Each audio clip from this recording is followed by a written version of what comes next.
Alright, welcome back with the Mustang LX hatchback car model. Did some work on it since the last video that I did not get on video, such as I raised the transmission tunnel. Right now it does not look pretty, obviously, but it is much higher. I had to raise it to get the motors hit up so that the lid sticks out of the hood, just like my car, and just like my car, I had to raise the tunnel. And doing that, the drive shaft wouldn't have cleared and all that stuff, so now it's got a nice, good, nice high hump in there. Get everything running through it. Rather like this, I cut at my house one night. I was bored, just wanted to work on it. I did it at night, did it outside, didn't have the stand or nothing for the camera, so I just kind of went ahead and did it, melted it all in. Go over what I did is basically, I went in here and cut out, obviously, the tunnel with the fucking cut-off wheel on the Dremel, and then went back through with the tube pieces that all the stuff you break out of, that stuff I told you to keep. Cut that into, I got like one piece here and then like 2 or 3 here. That piece I had to remove from the hood. I've got that in here as well to fill some of the bigger gaps, and just glued a couple parts of it in, a corner here, a corner there, just to keep it in place. And then went ahead and started melting it all in. Somewhat tried to smooth it out. I know it looks kind of gross here. A lot of the brown just from the burntness on the soldering iron tip itself is what that's from. But overall, I mean, what I'm gonna do here is sand it. It's still not pretty, but it is kind of blended in, sort of. Kind of after doing this. The plastic is pretty easy to work with. You get used to it. After doing this, I'm fairly confident with a lot of this stuff. Probably wouldn't want to do it on the outside of the body, just because that's a very finished product. Something like this, obviously, or on the inside, or something you're not going to see. I have no problem melting some plastic onto. Wasn't that big of a deal. I'm going to use the Dremel and one of these little sanding discs here to bust down and round some of the hard spots, and I'm definitely have to get in there hand with some sandpaper and sand it around. But I got that done. Maybe later I'll make a video. I got IRS all together and painted, the front suspension all together and painted. Almost painted this till I remembered I had to fucking check the tunnel height and all that stuff. So I'm gonna get a sand in this thing, and we'll see how this thing turns out. My life be like, yeah. My life be like, yeah. Yeah. My life be like, yeah. My life be like, times like these that make me say, Lord, if you see me, please come my way. Like leaving breadcrumbs for when I stray. Yeah, I'm sacrificing the price you pay. Alright, overall, not too bad. Still got a little bit of some spots. I mean, it's smooth. It's just, it's gap or cratered or whatever you want to call. Seeing that or not? It is fairly smooth though. As I was doing this, I was wondering almost if I could find a fabric or something to lay in here, like if that got actual carpet. Be kind of cool. Personally, I haven't seen anything like that. Not that I'm big into going to model shows or anything like that, but be kind of fucking cool. We'll see. I mean, getting fabric that fits in there, doesn't look like giant ass fucking carpet compared to the model. It'll be pretty rough. Even a trunk liner might be a little thick for that. Now I've ended up just painting it.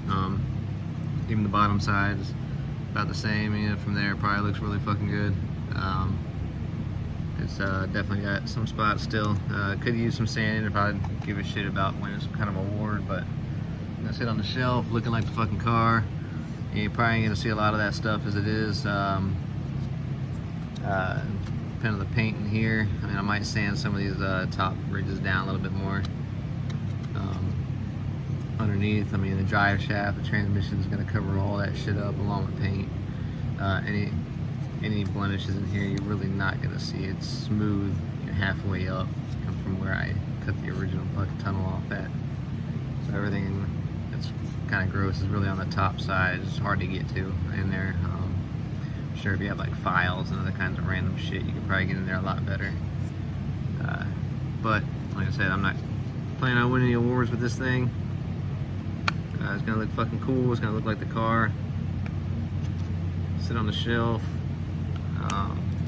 This thing kind of helps too, get some of the bigger stuff off of there. If you can trim some stuff up before you really want to sand it all. Just sit there and sand it all the way down, or like trim a little piece off type of deal. I think that's really the most part I'm most unhappy with, is right at the back of the tunnel. Almost like the tunnel went down when I melted the plastic, it went over, so I don't know if I just fill that in or should keep trying to sand that off. I don't want to sand too much and go through it and have to melt it again, then I might as well just fucking melt it the first time. There's that, and there's a little low spot right back here. We'll see, I might go ahead and fill that in anyway. If I'm filling that in, I might just fill that in, which will take some more of this sanding. Probably won't make a video of that because just right now you've seen what it takes, what it looks like.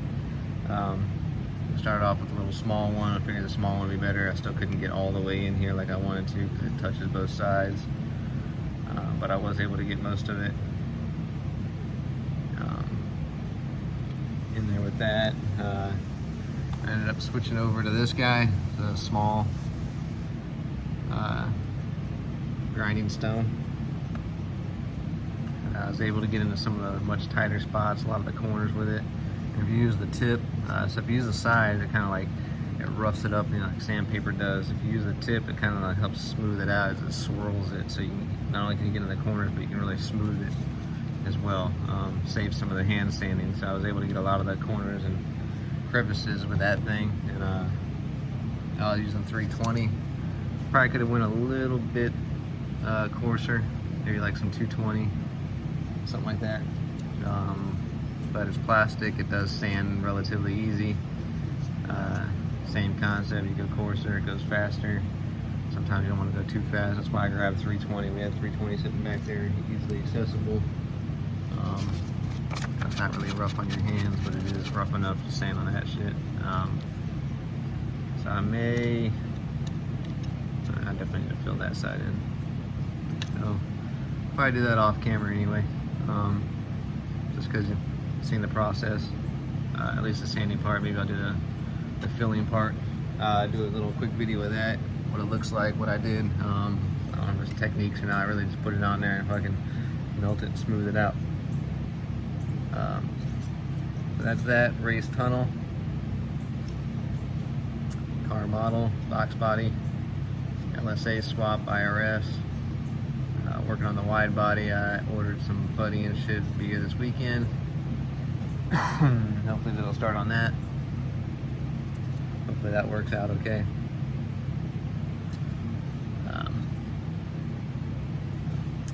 What else? I also got a piece of it's moldable plastic, or you can cut it out and all that kind of stuff. I think it's similar to this stuff. I'm gonna make the front splitter with. Maybe I'll make some other styles, see what I like if I want to change mine up. Cause I thought about making mine wider anyway, where it goes to the outside of the tires, not just like sunken in where the bumper's at. So I might play with that a little bit, see what I like. As for that, that's not, for now that's that. Hopefully this maybe helps somebody, maybe grow your confidence, I don't know. Let's see, my tunnel isn't exactly 100% rounded and everything, or whatever, even proportionate, but it does fit up in there. I think by the time it's painted, seats are in there and everything, a lot of that shit probably won't even be noticed. I don't believe the tunnel was 100% symmetrical to begin with. Either way, that's that. Tunnel's raised, motor sits up high, and that's what I've got.